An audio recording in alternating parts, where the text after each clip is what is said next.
মই আপোনাৰ শ্ৰী আদিত্য ৰাভা হয়। 33 নং তুলসী সমষ্টিৰ পৰা মই প্ৰতিদ্বন্দ্বিতা কৰিছোঁ। নিৰ্দলীয় বুলি ঠিক নহয়, মই আচলতে সৰ্বদলীয় বুলি ক'লে হয়।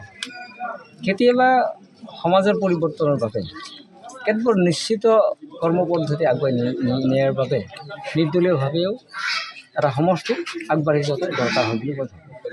আৰু আজিৰ এই মানুহবিলাকে মোক ভোট ইয়াৰ বাবে দিব বুলি ভাবোঁ যে ৰাভা হাছান অট'নমাছ কাউন্সিলত বিভিন্ন জাতি জনগোষ্ঠী, বিক্ষিপ্ত জাতি জনগোষ্ঠী এক সমন্বয়স্থলী। তেখেতসকলৰ একেলগে থাকি সকলো মানুহৰ উন্নয়ন আগবঢ়াই নিয়াৰ বাবে, আৰ্থসামাজিক শৈক্ষিক ব্যৱস্থাখিনি আগবঢ়াই নিয়াৰ বাবে আমাৰ এই কাউন্সিলে সকলো সময়ত সততে সজাগ হৈ থাকে।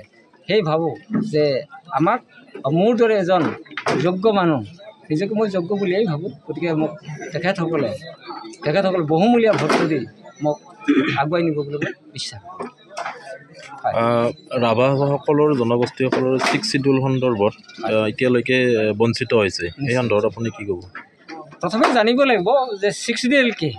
ভাৰতীয় সংবিধানৰ 222(2) আৰু ভাৰতীয় সংবিধানৰ 275(1) এই ব্যৱস্থাত লিখা আছে যে যিসকল জনজাতীয় হয়, যিসকল পাহাৰীয়া হয়, যিসকল আৰ্থিকভাৱে আৰু শৈক্ষিকভাৱে তথা সাংস্কৃতিকভাৱে ক'ৰবাত বিপন্ন হৈছে, তেখেতসকলক ভাৰতীয় সংবিধানে এক ৰক্ষা কৱচ দিছে, যাক ষষ্ঠ অনুচ্ছেদ বুলি কোৱা হয়।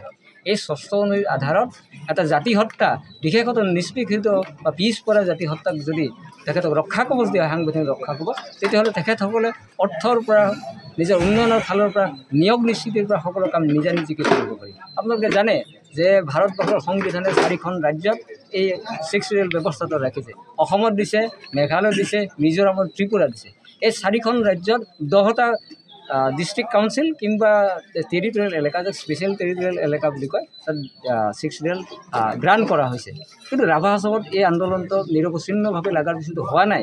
ইয়াত কেতবোৰ আমাৰ যিসকল নেতৃত্বত থাকে, আজি ৰাভা হাছান অট'নমাছ কাউন্সিলৰ যিসকল নেতৃত্ব লৈ আছে, তেখেতসকলে ক'ৰবাত নহয় ক'ৰবাত ইয়াত ৰাজনৈতিকভাৱে মিতিৰালি কৰিছে, ক'ৰবাত ভুল কৰিছে, যাৰ বাবে আমাৰ সমগ্ৰ ৰাভাসকল কৈছে, ৰাভাসকল বুলি ক'লে নহ'ব, সমন্বিত অন্যান্য জনগোষ্ঠীসকলে বঞ্চিত হ'ব বুলি বিশ্বাস। ৰাভা হাছানৰ চিফ টংকেশ্বৰ ৰাভাই নিৰ্বাচনী এখন সভাত আপোনাৰ বিৰুদ্ধে বহুত উত্তেজিত ভাষণ দিছিল। এই সন্দৰ্ভত আপোনাৰ প্ৰতিক্ৰিয়া কি হ'ব? এতিয়া শুনক, কোনোবাই যদি কাৰোবাক বেয়াকৈ কয়, কোনোবাই যদি কাৰোবাক আক্ৰমণ কৰে, আপুনি জানিব যে ক'ৰবাত নহয় ক'ৰবাত তেখেতৰ বাবে থ্ৰেড হৈছে বা এটা ভয় টানি আনিছে। এক কথাত আপোনালোকে জানিব, কোনোবাই কাৰোবাক বেয়া পাবৰ বাবে তেখেতে অনুভৱ কৰে যে অস্তিত্বৰ সংকট ভুগিছে। টংকেশ্বৰ ৰাভা এজন ৰাভাই নহয়, তেখেতৰ 3টা প্ৰজন্ম শৰণীয়া হয়। যদি অসমৰ সাংসদ নৱশৰণীয়া ওৰফে হীৰা শৰণীয়া যদি আপোনাৰ শৰণীয়া হোৱাৰ বাবে কোকৰাঝাৰ সাংসদ পদ কৰ্তন হয়, তেতিয়াহ'লে 3টা প্ৰজন্মৰ শৰণীয়া উপাধি ধৰা টংকেশ্বৰ ৰাভা কিয় তেখেতৰ CM পদ কৰ্তন নহ'ব? গতিকে তেখেতে নিজে অস্তিত্বৰ সংকটত ভুগিছে। আমাৰ দৰে ক'ব পাৰা, আমাৰ দৰে প্ৰতিবাদ কৰিব পাৰা, আমাৰ দৰে গোটেই কাউন্সিলক এক আৰ্থিক আৰু সামাজিক শৈক্ষিক ব্যৱস্থাত আগবঢ়াই নিব পৰা কোনোবা মানুহ গ'লে তেখেতৰ ভেটিত কঁপনি উঠে, তাৰ বাবে ক'ব পাৰে। ৰাজনীতিত কয়েই, কিন্তু সেই কথাটো ডাঙৰ কথা নহয়। প্ৰতিবাদটোহে মূল কথা, সাহসটোহে মূল কথা, জাতি হত্যাক আগুৱাই নিব পৰা যি মানসিক দৃঢ়তা, সেইটোহে মূল কথা। কিন্তু তেখেতে কি কয় সেইটো মোৰ আহিব নাযায়, কিন্তু সময়ে উত্তৰ দিব। আপোনালোকে জানি আচৰিত হ'ব যে তেখেতৰ বিৰুদ্ধে 7জনীয়া এটা কমিটিক ইতিমধ্যে হাইকোৰ্টে, মহামান্য হাইকোৰ্টে এটা কমিটি বনাই দিছে, WBT কমিশ্যনাৰ এটা। অতি শীঘ্ৰে তেখেতে নিৰ্বাচিত হোৱাৰ পিছতো মই ভাবোঁ তেখেতৰ CM পদ কৰ্তন হ'ব। এইখিনি আপোনালোক মই ইয়াৰ যোগেদি তেখেতে কৈছে যে কি তেওঁৰ বোলে নামৰ ক্ষেত্ৰত বা ট্ৰাইবেলৰ ৰাভাজনৰ ক্ষেত্ৰত তেখেতৰ কি জালিয়াতি নাই বুলি কঠোৰভাৱে কৈছে। কিজানি নহ'বও পাৰে, আমাৰো ভুল হ'ব পাৰে, কিন্তু এটা কথা হয়, যি ব্যৱস্থাটো ছাবডিউচ বুলি কয়, ছাবজুডিচ বুলি কোৱা হয়, অৰ্থাৎ য'ত মহামান্য আদালতৰ অধীন হৈ আছে, তাতে কোন টংকেশ্বৰ ৰাভা হয়, তেখেতে হয় নে নহয়, তাৰ বাবে উত্তৰ দিব WBT মিনিষ্টাৰ তথা কমিশ্যনাৰে। আপুনি মই ক'বলৈ কওঁ, ছাবজুডিচ হোৱা ব্যৱস্থাটো মই হয় নে নহয় কোৱাতকৈ আদালতেহে উত্তৰ দিব, আৰু আদালতে যেতিয়া উত্তৰ দিব তেখেতে ডিছপ'জ হৈ থাকে কেছটো, পুনৰ কোৰ্টত উঠি আহিব, তেতিয়া দেখা পাব এই আদিত্য ৰাভা কোৱা কথাটো সত্য নে অসত্য।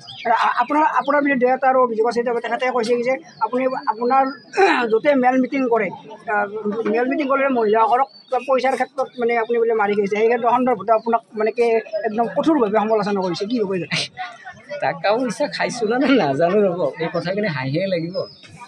এটা কথা জানিব, মোক আপোনালোকে ইয়াত মিটিং বুলি নহয়, গোটেই য'তে মিটিং কৰে এই আই মাতৃসকলে ইমান ভাল পায়, আপোনালোকে নেদেখিলে অনুভৱেই কৰিব। এজন দুৰ্নীতিপৰায়ণ মানুহক, এজন বেয়া মানুহক, পুৰুষটো বাদ দিয়ক, মহিলাসকলে ইমান ভাল পায় কি কাৰণে?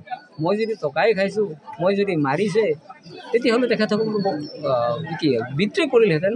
আৰু মই এটা কথা কওঁ তেখেতক দেই, আচলতে কেতবোৰ কথা নাজানাকৈ ক'ব নাপায়। তেখেত CM হয়, লাজত পৰাৰ ব্যৱস্থা কৰিব নালাগে। মই বৰদুৱাৰ সমবায় সমিতি 2009 চনৰ পৰা আছে। মই সমগ্ৰ অসমৰ কোঅৰ্ডিনেশ্যন কমিটিৰ মই জেনেৰেল ছেক্ৰেটাৰী হয়, আদিত্য ৰাভা হয়। মোৰ আপোনাৰ এতিয়াও 98 লাখ অৰ্থাৎ 98 লাখ টকা অসম চৰকাৰৰ যোগান বিভাগৰ হয় মই পাব লগা আছে।